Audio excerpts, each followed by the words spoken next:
பணம் ஒரு பேர்ல தான் இருக்கு. ஆனா இந்த உலகத்துல எத்தனை பேர்ல அந்த பணம் சுத்துது தெரியுமா?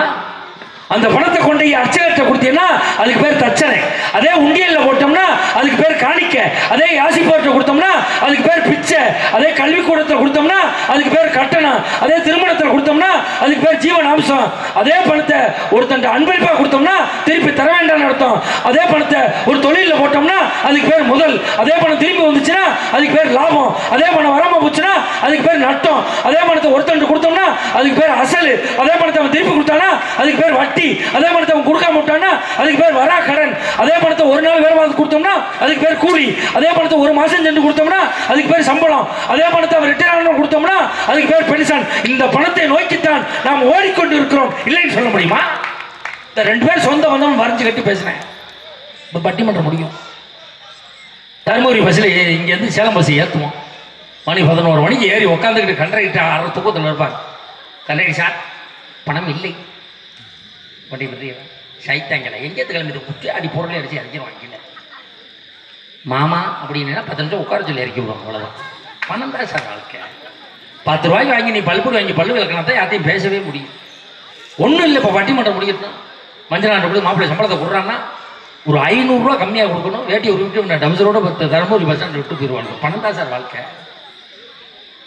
பணம் இல்லைன்னா வாழ்க்கை வாழ முடியுமா? இவ்வளவு பேர் இந்த நேரத்திலையும் இங்கே உட்காந்துருக்காங்க. என்ன காரணம்? ஒரே காரணம் தான். நம்ம இத்தனை மணிக்கும் இந்த மேடையில் உட்காந்துருக்கோம்னா என்ன காரணம்? ஒரே காரணம் தான். அவங்கெல்லாம் காசை கொடுத்துட்டோமேனு உட்காந்துருக்காங்க. நம்ம குறையில்லாமல் வாங்கிட்டு போயிருந்தோமேனு உட்காந்துருக்காங்க.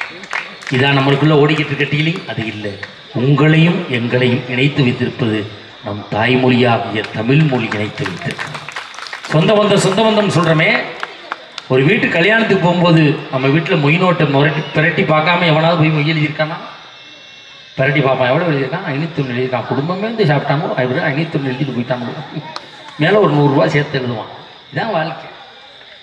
உண்மையிலே பணமே இந்த வாழ்க்கைக்கு பிரதானமாக இருக்கின்ற காரணத்தால் மனிதன் மகிழ்ச்சியாக மனநிறைவாக வாழ்வதற்கு தேவை சொத்து பத்துக்களே என்று நான் தீர்ப்பளித்தேன். கொடுத்த ஸ்வீட் எடுத்துக்கிட்டு கிளம்புறிய காசு முக்காம வாங்கியிருக்காரு. ஐயா உட்காரு உட்காரு. 2 விட்டு சாத்தினா எவன்டா தாங்கிறது? இது உயரத்துக்கு குறும்பி இறையா கொடுக்கும். அது உயரத்துக்கு 8 அது தொப்புல குச்சி வச்சு குத்தும். இப்போ சொந்த வந்தோம்னா என்னன்னு பார்க்கணும். இப்போ மணி 10:30. இப்போ பட்டிமன்றம் முடிச்சு நான் வீட்டுக்கு போவேன். விடிய காலம் 4 மணிக்கு நான் போயிடுவேன். போய் காலிங் பில் அடிப்பேன். என் மனைவி கதவு திறப்பா. வாங்க மகாராஜா, குப்பா கவுண்டர் பட்டிமன்றம் சென்றீர்களே, எப்படி இருந்தது? உங்களை எப்படி போய் சேர்த்தார்கள்? அப்படியா கேப்பா.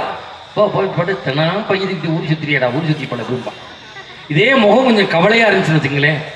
ஏன் ஒரு மாதிரியா இருக்கேன்னு கேட்பா. என்னன்னு தெரியலம்மா, என்னால் சரியாக பேச முடியலம்மான்னா சூடாக பால் ஆற்றி கொடுத்து போய் படியா, நாளைக்கே காரைக்குடியில் பட்டிமன்றம் இருக்குப்பா.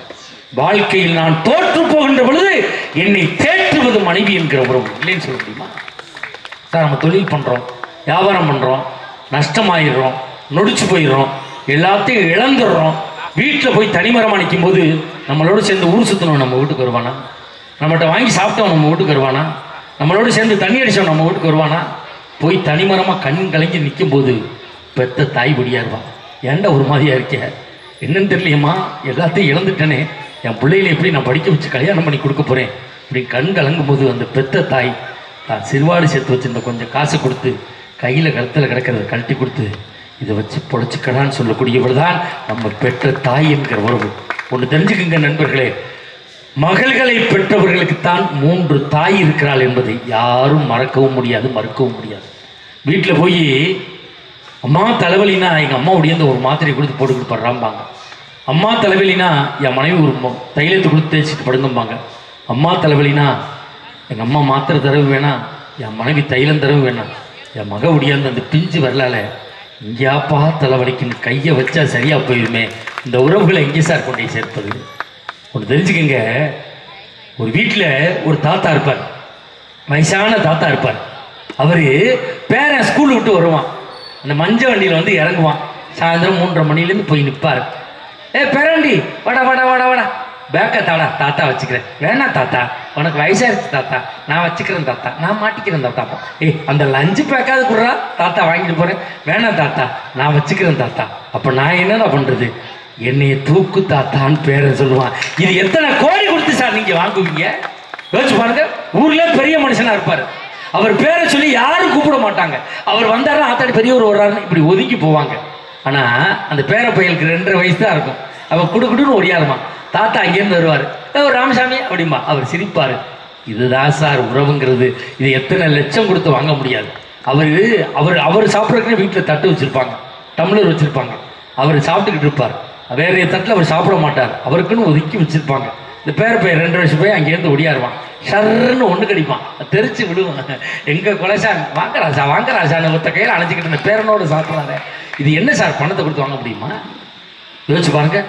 நம்ம சொல்கிறோம் இது பிள்ளையாது, வச்ச பொருள் வச்ச இடத்துல இருக்கிறது இல்லையே, கிளச்சி போட்டதேன்னு சொல்கிறோம். எத்தனையோ வீடுகளில் 10 ஆண்டுகளாக 15 ஆண்டுகளாக வைத்த பொருள் வைத்த இடத்துல இருக்கிறதே, கிளைத்து போட பிள்ளை இல்லையே என்று ஏங்குகிற பெற்றோரிடம் கேட்டு பாருங்க சார். அந்த பிள்ளையினுடைய உறவு பாசம் என்னவென்று தெரியும். தாய்மாமன் என்கிற உறவு உண்மையில உன்னதமான உறவு சார். இந்த பிள்ளைக்கு காது குத்தும் போது பிள்ளைக்கு மொட்டை அடிச்சு தாய்மாமா மடியில உட்கார வச்சு காது குத்துவாங்க. காது குத்தும் போது அந்த பிள்ளை அழுகின தாய்மாமே தட்டி கொடுப்பாரு. கவலைப்படாதரா, உங்க அம்மா இல்லைனாலும் உங்க அம்மாவோடு பிறந்த இரத்த உறவு நான் இருக்கிறேன், உன்னை பாதுகாப்பேன் என்பதுதான் தாய்மாமங்கிற உறவு. ஒட்டஞ்சத்திரம் பக்கத்துல ஒரு சகோதரிக்கு கூட பிறந்த தம்பி 27 வயசுல ஆக்சிடென்ட்ல இறந்து போயிட்டான். அவன் என்ன பண்ண தெரியுமா? ஐயோ, மொத்த தம்பியும் போயிட்டானே, என் பிள்ளைகளுக்கு யார் மடியில் வச்சு காது குத்துவேன்னு ஆந்திராவில் போய் 15 லட்சம் ரூபாய்க்கு தன் தம்பி மாதிரியே மெழுகு சில செஞ்சு கொண்டு வந்து அவன் மடியில் உட்கார வச்சு காது குத்தி அழகு பார்த்த சமூகம்தான் என் தமிழ் சமூகம். ஒரு வீட்டில் சார் நாங்கள் மனைவியை நிறைய கேலி பண்ணோம், கிண்டல் பண்ணோம். ஒரு வீட்டில் கணவன் இருப்பார், மனைவி இருப்பார். இந்த மனைவிக்கு முடியலன்னு வைங்களே, முடிச்சிடறேன். ஒரு மாதம் வைத்தியம் பார்ப்பான், 15 நாள் வைத்தியம் பார்ப்பான். அதுக்கப்புறம் அவங்க வீட்டுக்கு ஃபோன் பண்ணுவான், உங்கள் மகளுக்கு முடியலை, ஒன்று நீங்கள் வந்து பாருங்கள், இல்லைன்னா கூட்டிகிட்டு போய் பாருங்க. இதான் ஆம்பளை செய்கிற வேலை. இதே நம்மளுக்கு உடம்பு சரியில்லைன்னு வச்சுங்க, 1 மாதம் வைத்தியம் பார்ப்பா, 6 மாதம் வைத்தியம் பார்ப்பா. நம்ம படுக்க ஆகிட்டோம்னு வச்சுங்களேன், அவள் சொல்லுவா, கவலைப்படாதையா, நீ என் பூவுக்கும் பொட்டுக்கு அடையாளமா நீ உசுரோடு இருந்தால் போதும், உன்னை நான் பார்த்துக்கிறேன்னு சொல்லக்கூடியதான் மனைவி. நண்பர்களே, நம்மை பெற்ற தாய்க்கு பிறகு நம்மளை தொட்டு தூக்கி பீமுத்திரம் அல்லக்கூடியவள் நாம் கட்டிய மனைவியாக மட்டும்தான் இருக்க முடியும். ஒன்று தெரியுமா? யார்கிட்ட மனைவியை கேட்கணும் தெரியுமா? யாருக்கிட்ட மனைவியினுடைய சொந்தத்தை கேட்கணும் தெரியுமா? கடைசி காலத்திலே தன் மனைவியை இழந்துவிட்டு ஒருவேளை சோற்றுக்காக ஒவ்வொரு மகன் வீடாக அலைகிறானே, அந்த தகப்பனை கேட்டு பாருங்கள், மனைவியினுடைய அருமை என்னவென்பது தெரியும். சார், மனைவி இருக்க வரைக்கும் தான் சார் என்ன சாப்பிடலாம்னு யோசிக்க தோணும். மனைவி போயிட்டான்னா எங்கே சாப்பிடலாம்னு யோசிக்க தோணும் சார். இதான் சார் உலகம். ஒன்று தெரிஞ்சுக்குங்க, நம்ம மனைவி இருக்க வரைக்கும் தான் வீட்டுக்குள்ளே பாய் போட்டு தூங்குவோம். மனைவி போயிட்டான்னா தின்னதா சார் வாழ்க்கை. இதான் சார் உலகம். ஒன்றை சொல்லி நான் நிறைவு செய்கிறேன் வாழ்க்கையை. உண்மையிலே நண்பர்களே, என் தந்தை 87 வயதிலே இறந்து போனார். எங்கள் அப்பா எனக்காக மட்டுமே வாழ்ந்தவர். என் தந்தை 87 வயதில் இறந்து போனார். என்னோட பிறந்தவங்க 4 அக்காவையும் நல்லா படிக்க வச்சு நல்ல நிறைவாக கல்யாணம் பண்ணி கொடுத்து என்னையை படிக்க வச்சு என்னை ஒரு வாத்தியாராக்கி எனக்கு கல்யாணம் பண்ணி வச்சு எங்கள் அப்பா 87 வயசுல இறந்து போனார் சார். எனக்கு எங்கள் அப்பா இறந்து 1 வருஷம் வரைக்கும் எங்கள் அப்பா ரூம்ல இருந்து ஒரு பொருளை நான் எடுக்கலை சார். அப்படியே வச்சிருந்தேன். எனக்கு ஒரு மனசு கஷ்டம்னா எங்கள் அப்பா ரூம்ல போய் உட்காருவேன். எங்கள் அப்பா என்கிட்ட பேசுகிற மாதிரியே இருக்கும் சார். ஒரு தந்தையை இழந்தவனுக்கு தான் தெரியும் ஒரு தந்தையினுடைய பாசம் என்னவென்பது. ஒரு தாயை இழந்தவனுக்கு தான் தெரியும் ஒரு தாயினுடைய பாசம் என்னவென்பது.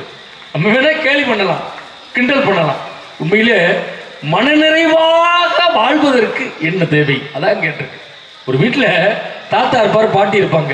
தாத்தா கட்டிலில் படுத்திருப்பார், பாட்டி கீழே படுத்திருப்பாங்க. முடிச்சிட இன்னும் 1 நிமிஷம். கீழே படுத்திருப்பாங்க. அந்த பாட்டி குச்சியை தட்டிக்கிட்டே இருக்கும், தாத்தா இருமிக்கிட்டே இருப்பார். தாத்தா இருமல் நிப்பாட்டிட்டான்னா பாட்டி கேட்பேன், என்னங்கிறேன்? ஒன்றும் இல்லை, அசந்து தூங்கிட்டேன். பாட்டி அந்த குச்சி தட்டுறது நிப்பாட்டிட்டா, என்னங்கிறேன் அப்படிம்பார். இல்லை, அசந்து தூங்கிட்டேன். அது என்ன தெரியுமா? வயதான காலத்திலே என் மனைவி என்னிடம் சொல்லாமல் சென்று விடுவார் என்ற பாசத்தின் வெளிப்பாடு நண்பர்களே. வயதான காலத்திலே என் கணவனிடம் சொல்லாமல் சென்று விடுவார் என்ற அன்பின் வெளிப்பாடு நண்பர்களே. உண்மையிலே வாழ்வதற்கு பணம் தேவைதான், சொத்து தேவைதான். ஆனால் மனநிறைவான வாழ்க்கை வாழ்வதற்கு சொத்து பத்துக்களை விட சொந்த பந்தங்களே என்று தீர்ப்பளித்து உங்கள் பாதம் பட்ட மண்ணை தொற்று நிறைவு செய்கிறோம். ஒன்றை மட்டும் நீங்கள் நினைவில் வைத்துக் கொள்ளுங்கள். சொத்துக்களை வேண்டுமானால் பிரித்து கொள்ளுங்கள், சொந்தங்களை ஒருபோதும் பிரித்து கொள்ளாதீர்கள். நண்பர்களே, உண்மையிலே மீண்டும் வாய்ப்பு இருந்தால் பல தலைப்புகளை சந்திப்போம். அடுத்து வாய்ப்பு கொடுக்கின்ற பொழுது எங்களுக்கு கூட கொஞ்சம் நேரம் தாருங்கள் என்று உங்களை அன்போடு கேட்கின்ற நிறைவு செய்கிறோம். நன்றி, வணக்கம்.